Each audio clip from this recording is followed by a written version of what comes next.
When I hop in the shower before I go to bed every night, I like to listen to sports podcasts, mainly Colin Cowherd. And last week he was out on vacation, so had to listen to Jason McIntyre, who I like more than the majority of people out there.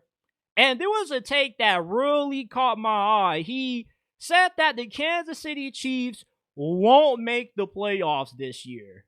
So you once again have another guy in the national media who's wrongly predicting the downfall of what has been one of the greatest dynasties in the history of sports.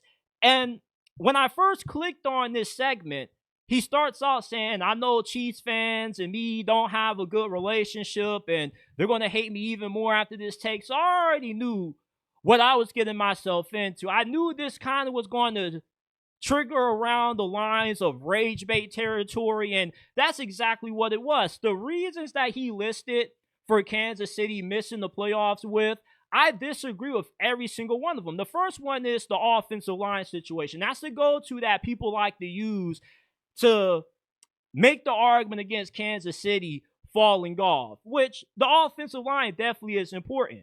But you can overcome having a bad offensive line and at least be a playoff team. The Bengals went to the Super Bowl with one of the worst offensive lines in the Super Bowl era. They had nothing but backups and jabronis the year that they lost to the Rams in the Super Bowl. You know, the rest of the division, like the Raiders, they don't have a good offensive line. But teams like the Broncos and the Chargers, although they do have a better offensive line than Kansas City, they still have holes in other areas. Chargers fans are pleading with Jim Harbaugh to get an elite receiver, and he still refuses to do so. They have a few holes in the secondary that they have to fill. The Raiders have holes all across the board on offense.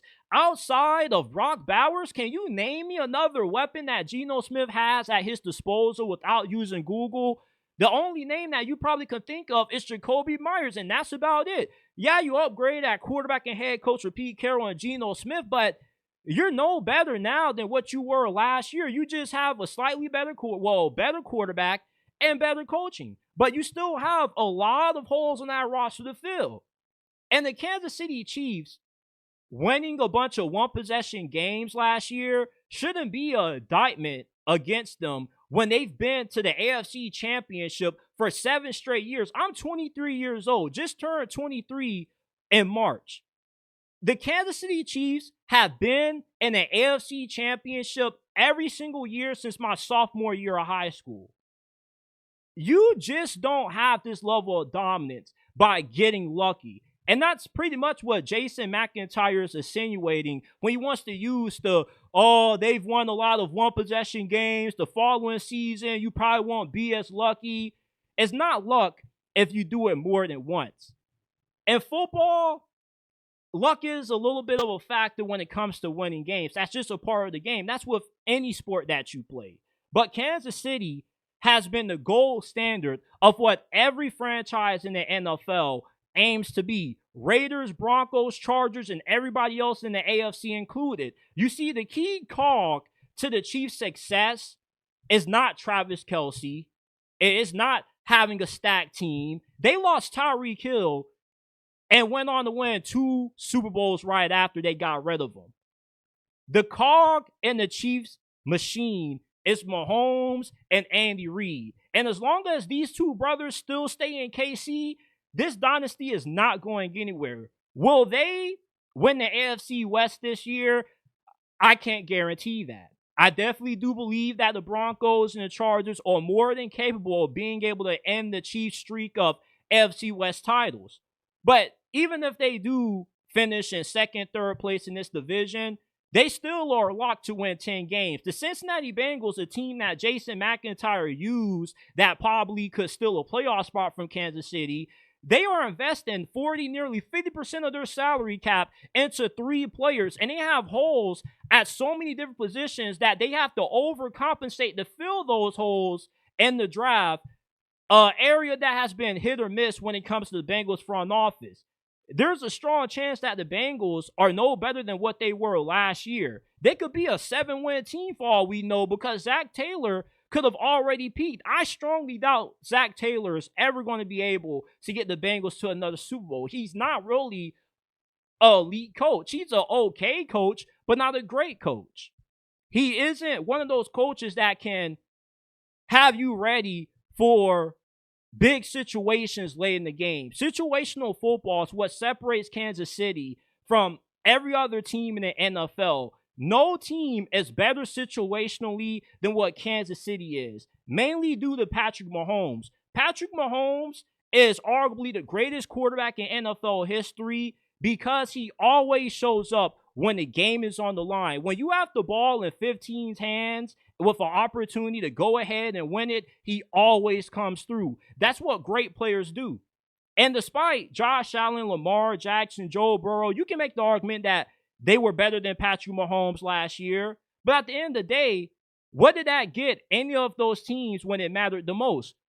Getting sent home by Mahomes. Patrick Mahomes is having the similar impact on the NFL that Michael Jordan had on the NBA during his 90s runs with the Chicago Bulls. The only time we got another NBA Finals champion outside of Jordan during the 90s was when MJ was retired. When MJ was playing in the NBA during the 90s Bulls era, guys like John Stockton, Karl Malone, Charles Barkley retire ringless due to the greatness and the dominance of Michael Jordan. And you're seeing the same thing play out with Patrick Mahomes. There's a strong possibility that Mahomes probably ends up being the Bill Russell of the NFL. He wins like 8-9 Super Bowls, and guys like Lamar Jackson, Josh Allen, Joe Burrow retire ringless because they just couldn't beat Patrick Mahomes.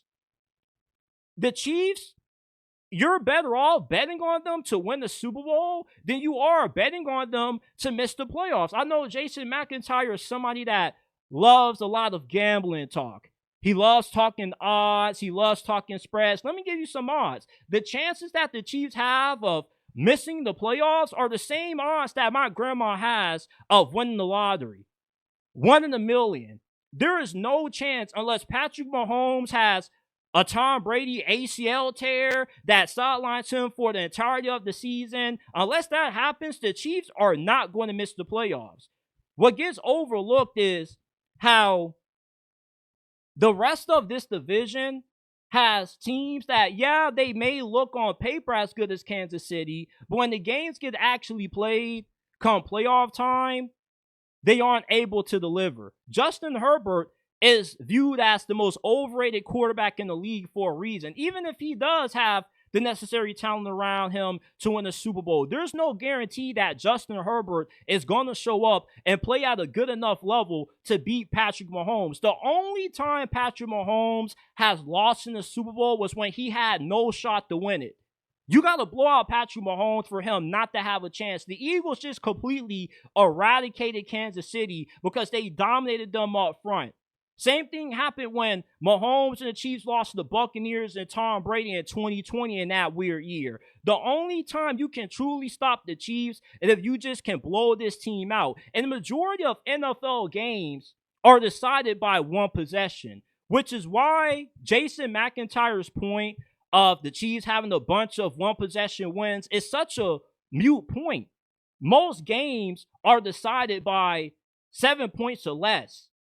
Every single week, you don't have the best teams in the league blowing out everybody. Hell, the Baltimore Ravens lost early during the season to the freaking Las Vegas Raiders. Who cares about style points? This is the NFL, not college football. Style points do not matter.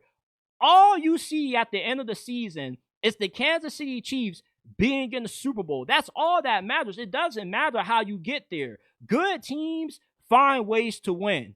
And it's not as if Kansas City just had one lucky season. They've been doing this for nearly an entire decade. Andy Reid has been at this for 2 decades now. He's the best coach in the NFL with the best quarterback in the league, and that automatically makes Kansas City to be a sure lock in the playoffs every single year. Yes, Travis Kelce is getting old, and you can say that he's washed, but you got Rashee Rice coming back, who it doesn't look like the NFL is going to give him any punishment for any off-the-field incidents that he's been involved with. You got Marquise Brown, who you re-signed, who was pretty pivotal during the Kansas City Chiefs playoff run this past year. You got Xavier Worthy, who became the Chiefs' go-to guy at the end of the season. So you got a pretty good receiving core coming back. You're good at running back. Your offensive line, you get rid of Joe Thuney, who was getting up there in age. The guy was pretty much entering his mid-30s to where you can expect him to decline. The key to what made the Patriots dynasty so great is that they didn't hold on to guys longer than what they needed to. They were willing to move off guys. You have to move off from guys to continue to build a championship team year after year. Some guys aren't going to be able to perform at the same level at an older age than what they were when they were young. And eventually there's going to come a time when they have to move on from Chris Jones, but they will adjust because that's what great franchises do. When the Rams lost Aaron Donald, did they get worse? No. They end up replacing him with 4 or 5 guys that are absolute studs because they're good at drafting, they're good at player development, and they're an overall great franchise, which the Chiefs are. As I said, the Chiefs are not just the gold standard of the NFL, but they are the gold standard of what every sports organization, regardless of league, MLB, NHL, NBA, everybody's aiming to be what Kansas City is. When you have this level of dominance for so long, it's not luck. You can expect to see Kansas City in the playoffs. You can expect to see Kansas City at least make it to the divisional round. The worst season that the Chiefs have is being 1 game short of making it to the Super Bowl. There's no reason to see a downfall coming anytime soon from Kansas City unless Andy Reid and Patrick Mahomes decide to exit the league at the same time. That's the only way the Chiefs don't make it to the playoffs. The Chiefs don't need to have an insanely stacked team to win. They win games because, for one, you got the best quarterback in the league, and 2, you got the best head coach in the league, and 3, you got the best big game defensive coordinator in the history of the NFL and Steve Spagnuolo. When you compare the Chiefs dynasty to the Patriots dynasty, Tom Brady played with more Hall of Fame players than what Patrick Mahomes has played with. In terms of when you look at what he has on offense and when you look at what Tom Brady had on the defense side of football, those Patriots defenses were absolutely loaded. He was playing with like 7, 8, 9 Hall of Fame guys on the offensive line, on the defense, receiver included. Mahomes has probably played with 3, 4 Hall of Fame talents. The Chiefs are winning not because they're stat, but because they are a well-coached team. Coaching matters more in this league than talent. You can overcome limitations because you have great quarterback play who can elevate the guys around them, and you have a great coach who can scheme around any inefficiency that you may have. And that's why I feel this was a rage bait take from Jason McIntyre. It was just straight rage bait to me. The Raiders are not going to be that good this year with the weaponry that they have on offense.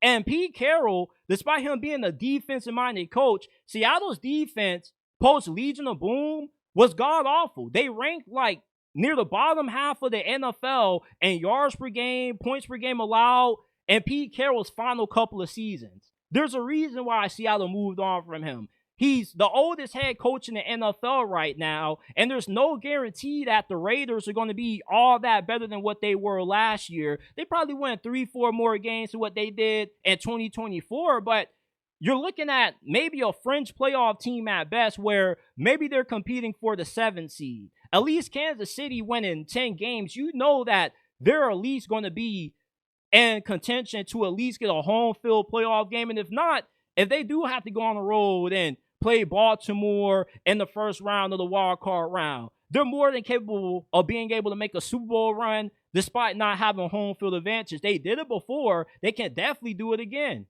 You remember a few years ago when they ended up having to play the Miami Dolphins in the first round, and there was a good consensus out there that thought the Dolphins could send them home, and you saw that played out. Doubting Kansas City is a bigger risk than picking them to not win the Super Bowl. I'd rather pick Kansas City to win the Super Bowl than bet against them not making it to the playoffs. The chances of that happening are slim to none. When you have the best coach and the best quarterback in the league, it's damn near impossible to miss out on the postseason.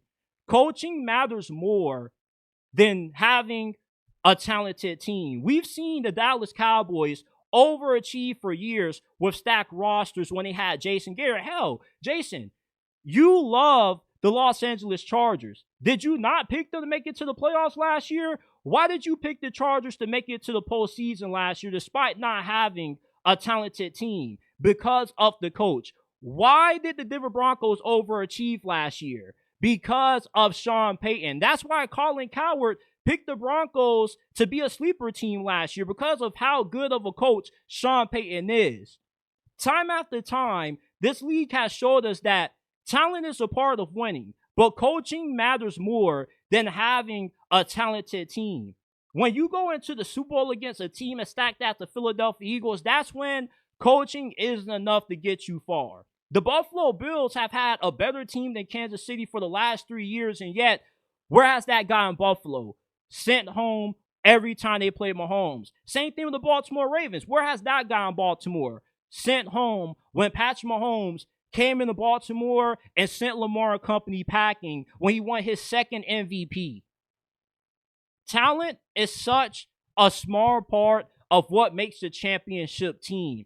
Chemistry, camaraderie, having a quarterback that always delivers when the game is on the line in crunch time, and the elite head coach that has the elite understanding of situational football is what makes the Chiefs the machine that they've been for so many years.